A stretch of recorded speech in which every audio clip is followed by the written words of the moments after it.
Boa Boa tarde, tarde a deputado. todos, boa tarde a todos e a todas. Deputado Rafael Silva, grande deputado de Ribeirão Preto, do estado de São Paulo, que deu uma aula aqui para nós. Professor Jorge do Carmo presente também. Quero cumprimentar todos os telespectadores da TV Assembleia que estão acompanhando aqui as nossas sessões virtuais. E eu tenho vários assuntos para tratar, mas o principal deles no dia de hoje é em relação a uma grande vitória que nós tivemos, nós que defendemos uma educação libertadora, uma educação emancipadora e libertária. Nós conseguimos uma grande vitória que derrotou, né, o movimento Escola Sem Partido. Eu me refiro aqui a uma decisão tomada na semana passada, um julgamento de uma DPF no Supremo Tribunal Federal, que foi praticamente...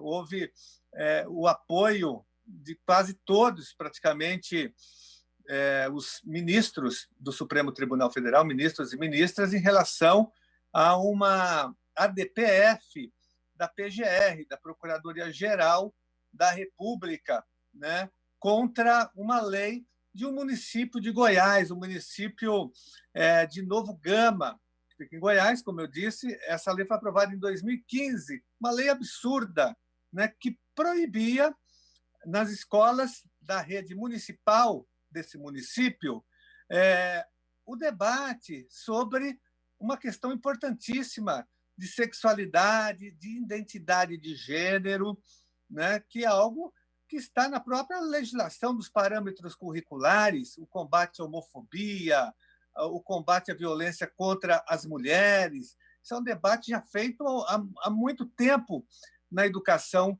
brasileira. Daí eles criaram esse movimento fundamentalista, terraplanista, obscurantista e medieval, criou uma terminologia que começou nos anos 90, né, e foi ganhando força ao longo dos anos.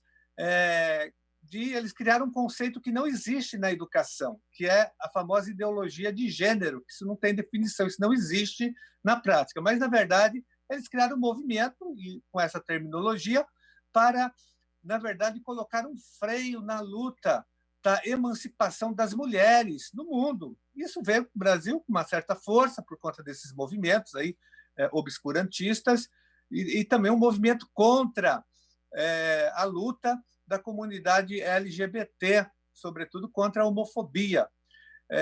Então, por isso que se criou esse movimento. E eles criaram uma terminologia, mas, na verdade, o conceito de ideologia de gênero não existe. Ideologia de gênero. Isso é uma bizarrice total do ponto de vista acadêmico, do ponto de vista intelectual, do ponto de vista teórico. Mas, na verdade, o objetivo era esse, era, né, atrapalhar, era competir, era atacar a luta das mulheres no mundo inteiro. As mulheres estão se emancipando, conquistando espaços, né, de poder, enfim, se libertando também da opressão sexual, da opressão emocional, opressão econômica, opressão política. Nós temos avanços, e esse movimento surgiu exatamente para colocar um freio nesses movimentos que eu citei. Porém, com essa decisão do Supremo Tribunal Federal, acabou para o Escola Sem Partido. Escola Sem Partido perdeu o rumo, porque agora é crime qualquer prefeito, qualquer governador, qualquer dirigente educacional proibir que um professor faça esse debate com seus alunos de identidade de gênero e de sexualidade. Agora, isso já não era proibido, na verdade, não existia nenhuma lei proibindo, mas agora essa lei que foi praticamente barrada, a lei 1516, estou com ela aqui, que é um absurdo, é uma aberração jurídica sem precedentes, de 2015, desse município, Novo Gama, ela não tem valor legal nenhum, e abriu jurisprudência, porque a decisão do Supremo serve para todo o Brasil. Então, os professores agora estão livres desse tipo de perseguição, né, que era sempre uma espada que pairava em cima dos nossos professores e das nossas professoras. Então, é uma vitória importante essa decisão do Supremo Tribunal Federal, porque agora alguém que ameaçar, né, que ousar perseguir professores e professoras no Brasil, porque estão debatendo e colocando no projeto pedagógico ensino e conteúdos relacionados à sexualidade, identidade de gênero, essas pessoas podem ser punidas criminalmente em jurisprudência. O Supremo Tribunal Federal acabou com a Escola Sem Partido. Só que a Escola Sem Partido, esse movimento que é autoritário, né, e não preza pela liberdade, na verdade, porque a Escola Sem Partido tem partido.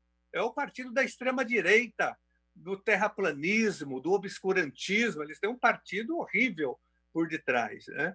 E eles agora soltaram aí uma nota, eu acompanhei aqui, tenho até a nota, eu fiquei chocado, porque eles estão agora ameaçando, né, os professores, dizendo, olha, perdemos na justiça, mas os professores que se cuidem, né, porque os pais podem fazer justiça com as próprias mãos, né, incentivando, estimulando a violência contra os professores, ameaçando. E por isso mesmo, deputado Jorge do Carmo, deputado Rafael Silva, deputados e deputadas aqui presentes, eu vou já, na verdade, hoje mesmo já protocolei uma representação no Ministério Público contra esse movimento. Tem o site deles, enfim, o Twitter, que eles estão anunciando isso, né? Que os pais podem fazer justiças com as próprias mãos, os professores que se cuidem no final. O texto diz isso. Isso é um absurdo total o que eles estão fazendo, né? Já estamos fartos desse tipo de autoritarismo. O Brasil não vai tolerar esse tipo de perseguição aos professores. O professor tem liberdade de ensinar, né? Os alunos liberdade de aprender. A Constituição Federal e, sobretudo, a LDB garantem, né, a pluralidade de concepções pedagógicas no ensino brasileiro, no ensino oficial. Então, esse estímulo professores, né, ela fica muito clara agora que, na verdade, a Escola Sem Partido, por detrás dele, ele estimula a violência contra os professores, é um movimento contra os professores, contra a escola, contra a liberdade, é um movimento contra, né, a liberdade de expressão, de opinião, contra a educação emancipadora, a educação dialógica. Disso que se trata esse movimento. Está claro aqui nesse post que eles estão divulgando pelas redes sociais. Agora que nós perdemos, né, não com essas palavras, mas nós perdemos na justiça. Deixa eu ver se tem aqui. Rubens, você consegue colocar de novo para mim no mesmo? Eu vou ler aqui para os deputados e deputadas o que eles estão falando. Isso é muito grave. O Ministério Público tem que tomar providências, né? Nós queremos uma responsabilização criminal agora contra esse movimento, porque isso é grave. Estão estimulando a violência aberta agora contra os professores. Olha o que diz o mesmo, deputados da Escola Sem Partido. Olha, ao declarar a inconstitucionalidade de leis que proíbem ideologia de gênero, olha, estão falando ideologia de gênero, gente. Isso não existe. Não há conceito de ideologia de gênero, né? No ensino fundamental, o Supremo Tribunal Federal pode acabar levando pais a fazer justiça com as próprias mãos para defender a integridade psíquica e moral dos seus filhos e o direito sagrado de educá-los. Isso é muito bizarro isso, né? E depois terminam assim, professores que se cuidem, uma ameaça. Nós não vamos admitir isso.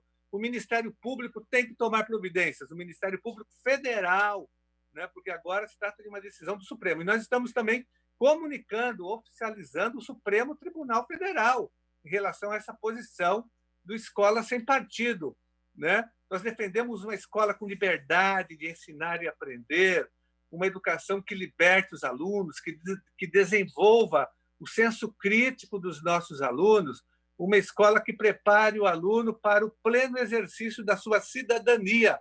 Nós somos contra a doutrinação, qualquer tipo de doutrinação, sempre fomos. Paulo Freire sempre atacou a doutrinação, seja de esquerda, de direita, de centro, doutrinação religiosa, ideológica, filosófica, nós somos totalmente contra. Nós defendemos uma escola livre, né? Nós queremos que o aluno tenha senso crítico para ele decidir. Agora, o que eles estão fazendo aqui no Brasil, esse movimento, é um absurdo total. Agora, perderam, já tinham perdido, nós já tínhamos vários pareceres, parecer da Para concluir, Procuradoria-Geral contra esse movimento, mas uma vitória importante que nós que defendemos uma escola libertadora tivemos aqui. Nós vamos, só para concluir, já estamos acionando o Ministério Público Federal e o estadual contra esse estímulo à violência contra os professores. E também oficializando o Supremo Tribunal Federal que há esse estímulo à perseguição aos professores no Brasil. Um abraço, obrigado. Deputado, nós até o momento não temos nenhum outro parlamentar para falar na tribuna virtual. O senhor gostaria de se reinscrever e falar por mais 10 minutos? Eu gostaria, sim, eu tenho mais um assunto aqui, eu tenho vários para tratar, né, mas eu quero aproveitar a oportunidade. Então, pode começar, deputado.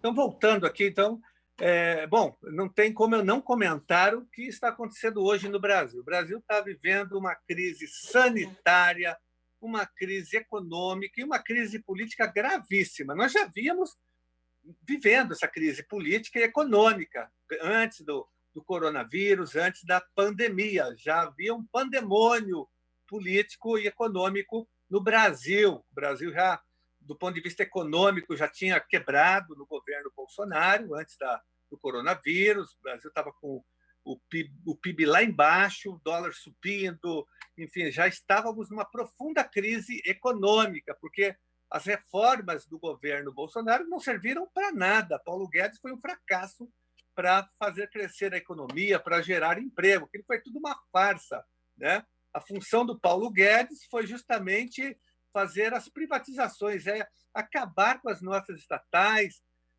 atacar direitos sociais, previdenciários e trabalhistas. Esse governo, Paulo Guedes, veio para isso, é ultraliberal, né?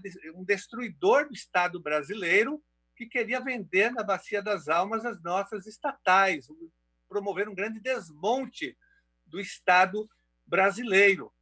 Essa era a intenção dele e colocou em curso essa política. Por isso que o Brasil não cresceu, não houve investimento, não houve retomada do crescimento. Ao contrário, a crise econômica foi aprofundada no governo Bolsonaro, né? Do ponto de vista político, também o governo criou uma grande crise e nós já estávamos vendo o que estava acontecendo, o governo aumentando a sua escalada autoritária, ameaçando com golpes, né, sinalizando, né, com endurecimento. Veio a crise do coronavírus, aí a situação degringolou de vez. Agora, é um absurdo que nós estamos vivendo, né? Uma crise sanitária, coronavírus, pessoas morrendo no Brasil, o aumento das mortes é impressionante no Brasil. Tudo aquilo que os sanitaristas, os cientistas, os especialistas disseram, tudo aquilo está se concretizando agora. Por isso que os governadores agiram corretamente, os prefeitos, pelo isolamento social, pelas medidas tomadas até agora. É o caminho que o mundo inteiro está tomando e que o Brasil tomou graças aos governadores e prefeitos. Mas como o Bolsonaro estimula o contrário, ele joga contra, né? E aí o que acontece? O isolamento não se consolidou do jeito que tinha que se consolidar. E por isso nós estamos perdendo vidas em todo o Brasil. Vários estados já entraram em colapso no seu sistema de saúde, até no sistema funerário. Eu fiquei chocado aqui com uma fala do prefeito Bruno Covas, agora numa dessas coletivas que ele faz com o governador Dória, onde ele fala do plano de funerário, um plano de emergência, de produção de mais covas, de compra de refrigeradores de corpos. Ele fez uma explanação falando disso, falando quase ali de uma cultura da morte, né? Eu fiquei chocado, o Brasil inteiro ficou chocado. Nós estamos chocados com as fotos que nós estamos vendo de cemitérios com covas abertas, a Vila Formosa, aqui em São Paulo, o cemitério do Jardim São Luís e outros no Brasil, em Manaus. O Brasil está chocado e nós estamos vendo um aumento muito grande das mortes, praticamente, no Brasil. Elas só vêm aumentando. E no meio disso, nem uma palavra de conforto do presidente da República, nem um apoio às famílias que estão perdendo os seus entes queridos, né, os seus amigos, nada do presidente. Ele fala que é uma gripezinha, ainda estimula as carreatas da morte que estão ocorrendo em algumas regiões do Brasil. Pessoas estão saindo para as ruas, né, sem proteção, estimulando a volta ao trabalho.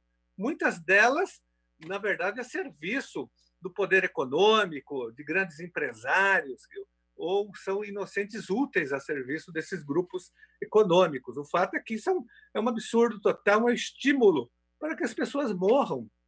Estão indo na contramão do bom senso, das orientações da Organização Mundial da Saúde. Agora, no meio de tudo isso, toda essa pandemia já é grave, nós estamos à deriva do ponto de vista nacional, o governo Bolsonaro joga contra o isolamento o tempo todo, não dá proteção social, não abre os recursos do Tesouro Nacional para socorrer a população, para conseguir os R$600 é um sacrifício, né?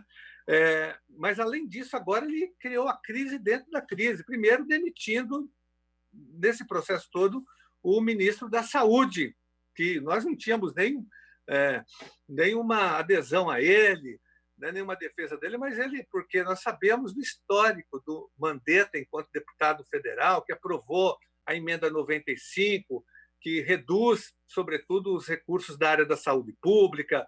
Ele foi contra o projeto Mais Médicos, acabou com a farmácia popular, mas ele estava, pelo menos, cumprindo aí as orientações, os protocolos da Organização Mundial da Saúde. Então, ele tira, no meio do caminho, no meio da crise, esse ministro, coloca um outro, que é um assessor, um consultor de hospitais de luxo, que pode ser até um bom médico, mas é um empresário da saúde que não conhece o SUS, nomeou um general para ajudá-lo na parte, acho que administrativa, de logística, um general, né? Então, nós temos um empresário da saúde como ministro da saúde e um general na área de logística. Isso é grave, já gravíssimo. Agora, pior do que isso, agora ele cria uma nova crise, né? Em relação ao ministro da Justiça. Teve uma briga ali entre eles, entre dois grupos, duas facções do governo, duas facções, uma da direita, outra da extrema-direita, e o Moro saiu fazendo sérias denúncias, né? Há quem diga que ele fez uma delação premiada contra o Bolsonaro, delações gravíssimas, inclusive, né, que estão sendo já investigadas pelo Supremo Tribunal Federal. E o Bolsonaro também atacou o Moro, né? Então, ali é o sujo falando do mal lavado. O fato é que gerou uma crise ainda maior no Brasil. Isso mostra que o Brasil está num pandemônio político e econômico, além da pandemia, da crise do coronavírus. Então, o Brasil está numa situação muito difícil, nós estamos sem governo, um governo que promove e que atua, né, e aponta para uma escalada autoritária o tempo todo, que agora tenta instrumentalizar a Polícia Federal, né, colocando nos postos chaves pessoas ligadas à família Bolsonaro, que é acusada de ter sérios envolvimentos com as milícias do Rio de Janeiro, que é acusada de ter vínculos com a morte da Marielle Franco, inclusive, que ele citou o Bolsonaro na entrevista coletiva que ele deu. Então, tem muita coisa aí para se investigar. A própria mudança do ministro, enfim, tem várias denúncias contra o Bolsonaro e, sobretudo, seus filhos, então, e a interferência dele nessa questão. O fato é que tem um racha aí, uma briga entre agora, que parece que a direita liberal, essa direita está se reagrupando novamente em nome do Moro, que não é nenhum santo também. O Moro tem seus interesses. Há quem diga que ele está preparando já a sua candidatura à presidência da República, com apoio da Rede Globo, de vários grupos econômicos, né? Existe essa possibilidade que é aventada aí por alguns setores. Enfim, é uma briga desses setores contra o bolsonarismo, que nós já estamos acusando e denunciando há um bom tempo, que é um governo autoritário, um governo desastroso, um governo que investe o tempo todo contra os direitos trabalhistas, sociais e previdenciários dos trabalhadores brasileiros. Então tem esse racha, essa crise toda. Agora, o povo brasileiro não merece isso, o povo brasileiro tem que reagir, né? Não dá mais para combater o coronavírus com o Bolsonaro presidente. O Bolsonaro tem que sair, ele não tem mais condição nenhuma de ser presidente do Brasil, porque ele vai nos levar a um grande abismo, um grande inferno, porque ele não vai governar o Brasil para tirar o Brasil dessa crise, né? Então, é preciso que haja imediatamente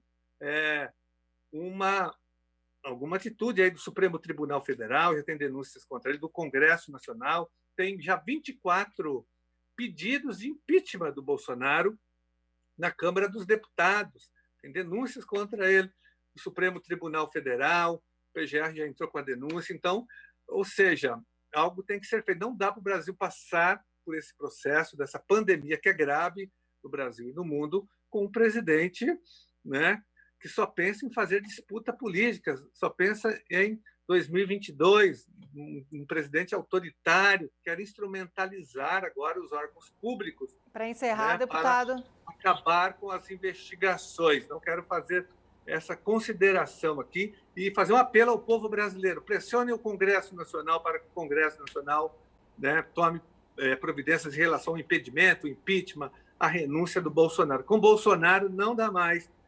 O Brasil vai afundar de vez, né, e ele não tem condições de nos tirar dessa crise do coronavírus. Um abraço a todos.